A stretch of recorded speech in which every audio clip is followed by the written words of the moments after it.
Welcome back. Well, if we thought we had political gridlock here, spare a thought for President Obama, who's now facing a hostile Congress and questions about the rest of his presidential term.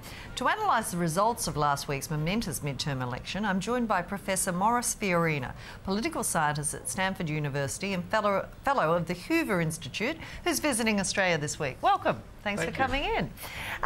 We're a bit fascinated by this because, as you might know, we got a hung parliament. We've got a prime minister or a party in power that now has to negotiate all the way, and there's fears that this will mean no reform.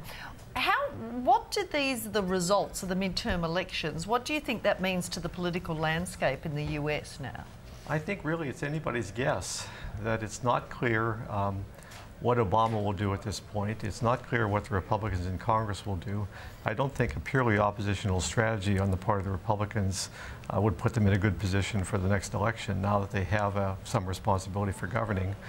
It's not clear whether Obama would move to the center and try to deal, as Bill Clinton did, or whether he'd dig in his heels and follow more of a confrontational strategy. So I think there's just a big uncertainty out there at the moment.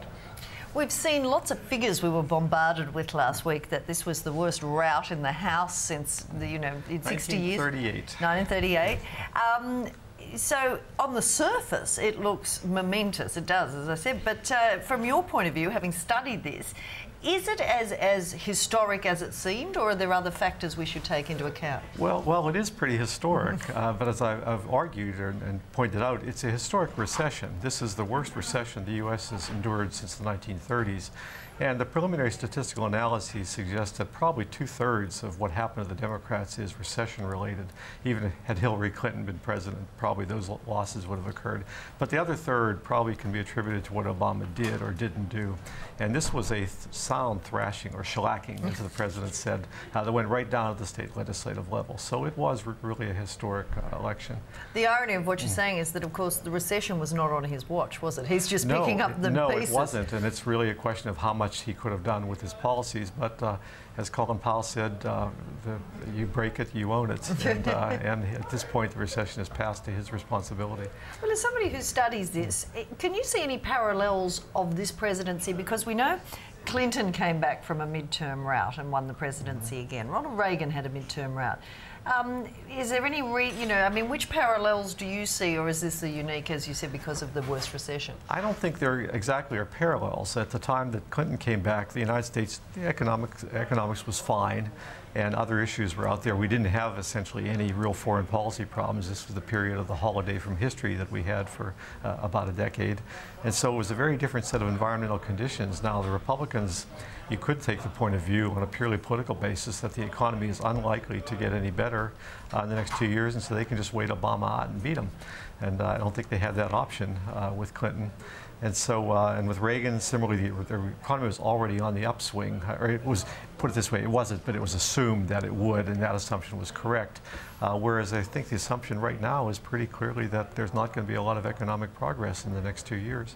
We've seen a lot of doom and gloom sprouted about just how despondent America is, the divisions within the country, and certainly it seems polarised from a political point of view.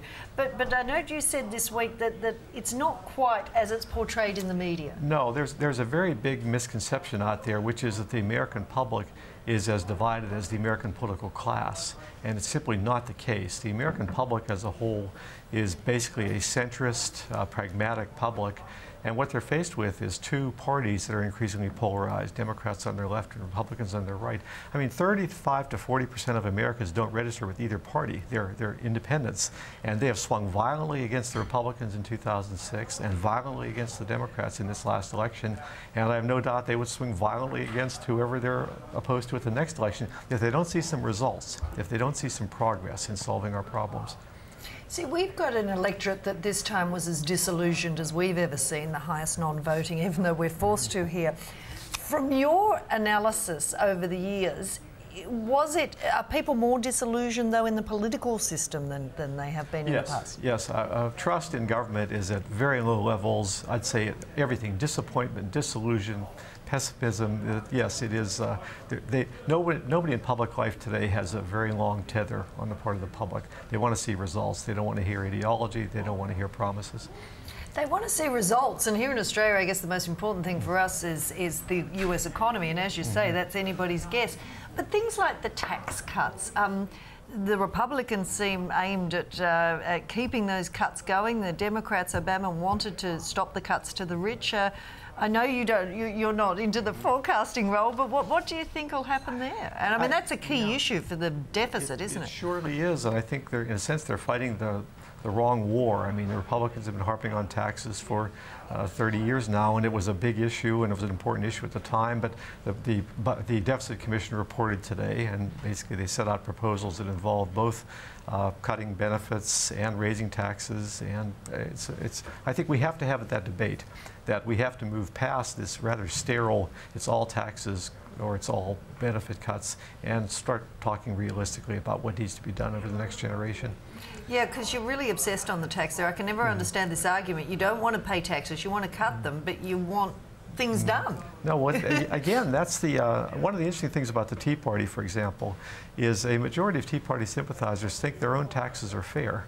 And taxes aren't the big issue with them. It's spending and deficits. And so even the Tea Party itself is, in a sense, not as extreme as the Republican political class on the question of taxes. And taxes was Ronald Reagan's issue, and I think it's losing its still, they keep trying to trot it out one more time like the Hoover Depression from the Democrats back in the 70s. And at some point, it's not going to work. You mentioned the Tea Party. Have they got longevity, do you think, or are they just a fad? I'm not sure. It's an unusual thing. It's a social movement, really. It's not a particular party. It's leaderless. It's disorganized. I think whether they persist or not, the fact is that the issues that are on the table that they have pushed to the fore are going to persist. There's simply no way to avoid them anymore. The parties have been kicking this can down the road for years. What are we going to do about entitlements as this baby boom generation retires? And the fact that debts and deficits are now on the front burner and the Tea Party has put them there, and if it keeps them there, is actually, I think, a good thing for the future of the United States. Thank you very much. That was a great analysis of what's happened. As you can tell, we're very interested here, and I hope you've enjoyed your trip to Australia. I very much have. Thanks for popping in.